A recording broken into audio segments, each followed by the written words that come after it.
Assalamualaikum warahmatullahi wabarakatuh. Perkenalkan, nama saya Sandy Restianto, NPM 2001072013. Pada video kali ini, saya akan mempresentasikan mata kuliah Teknik Informasi dan Komunikasi. Materinya yaitu software atau perangkat lunak. Jadi pada video kali ini saya akan membahas tentang pengertian software, fungsi software, software berdasarkan jenisnya, software berdasarkan distribusinya, dan contoh software. Yang pertama, pengertian software.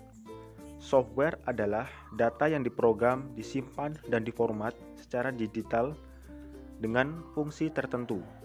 Perangkat ini sendiri tidak memiliki bentuk fisik. Anda bisa mengoperasikannya lewat perangkat komputer. Untuk pembuatannya sendiri, perangkat ini memerlukan bahasa pemrograman yang ditulis oleh seseorang pemrogram atau orang yang ahli akan bidang tersebut. Selanjutnya, perangkat tersebut dikomplikasikan memakai aplikasi kompiler agar dapat menjadi kode yang bisa dikenali oleh mesin hardware atau perangkat keras. Yang kedua, fungsi software. Yang pertama, software berfungsi sebagai dasar kebutuhan komputer agar dapat dioperasikan dengan baik. Yang kedua, software memiliki fungsi dalam mengatur hardware atau perangkat keras yang ada pada komputer. Yang ketiga, software dapat digunakan sebagai penghubung antara beberapa software yang lain dengan hardware komputer. Yang keempat, software juga dapat berfungsi sebagai penerjemah perintah pada software lain yang ada dalam bahasa mesin. Dengan begitu, hardware pada komputer pun bisa mengerti dan menerimanya dengan baik. Fungsi yang kelima, perangkat lunak komputer ini juga dapat Anda gunakan dalam mengidentifikasi sebuah program di dalam komputer.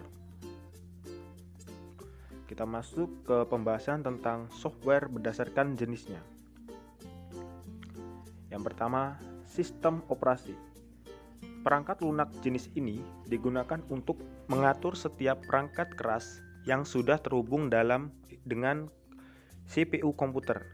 Selain itu, ia juga berfungsi dalam menerjemahkan aktivitas serta mengatur seluruh proses yang terjadi dan diperintahkan oleh user pada CPU sehingga perintah user tersebut dapat dikerjakan komputer dengan baik. Yang kedua, bahasa pemrograman. Jenis perangkat lunak yang satu ini adalah bahasa yang digunakan dalam pembuatan sebuah program. Jika ditelusuri berdasarkan contohnya, terdapat beberapa macam bahasa yang bisa Anda ketahui, seperti Java, PHP, HTML, C, C++, dan masih banyak yang lainnya. Dalam membuat bahasa pemrograman ini, nantinya masih memerlukan perangkat lunak khusus untuk merancang program sesuai metode dan struktur yang ada pada bahasa pemrograman itu sendiri. Yang ketiga, program aplikasi. Program aplikasi di sini merupakan sebuah perangkat lunak yang umumnya sudah banyak digunakan dalam menyelesaikan tugas-tugas tertentu.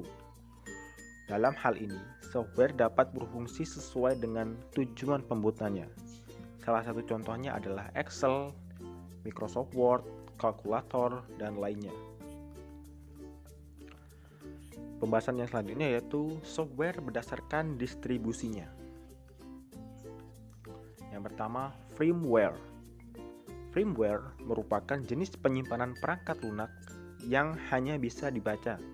Anda tidak dapat mengubah sifat tersebut sehingga tidak perlu lagi memerlukan modifikasi maupun pengembangan lebih lanjut meskipun terjadi masalah pada fungsinya. Yang kedua, freeware. Freeware merupakan salah satu jenis software yang tidak memiliki batas waktu tertentu.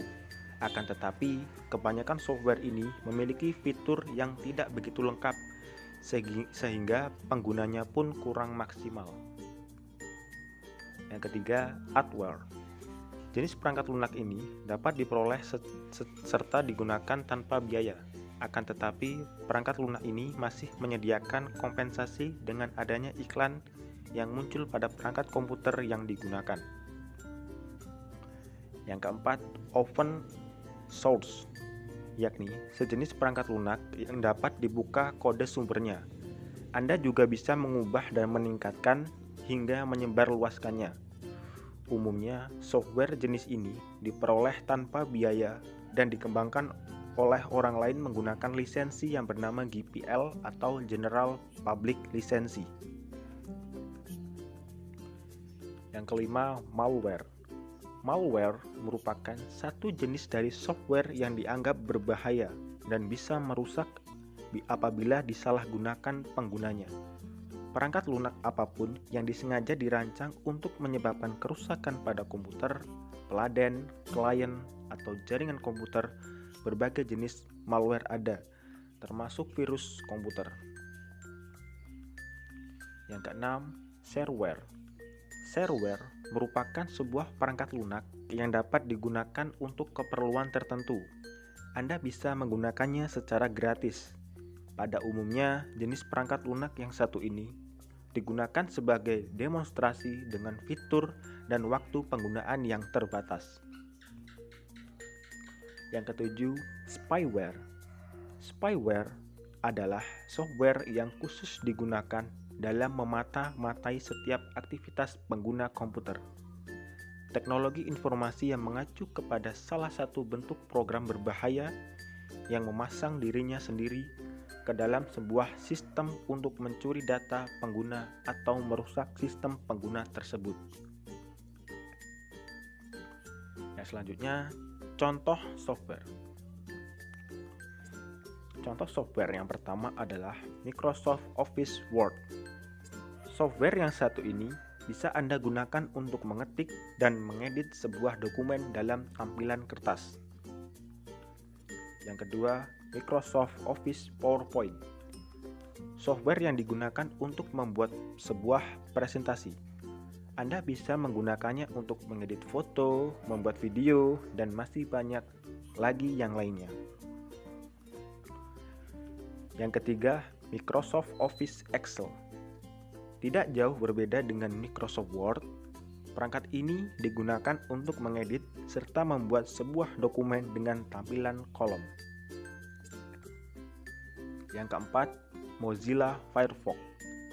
Sebuah software yang berguna untuk dapat Anda gunakan sebagai peramban web lintas platform bebas dengan sumber terbuka.